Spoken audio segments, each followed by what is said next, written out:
In this simple video tutorial, I'm going to share with you how you can enable one-handed keyboard on your iPhone.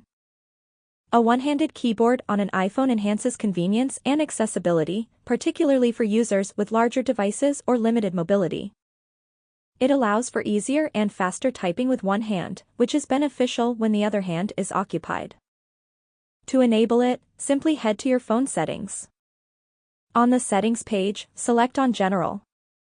You will then head to the option of Keyboard. Select on this option of one-handed keyboard. If you want the one side to be on the right, mark on right. If you want it on left, mark on left. If you want to disable it, tap on Off.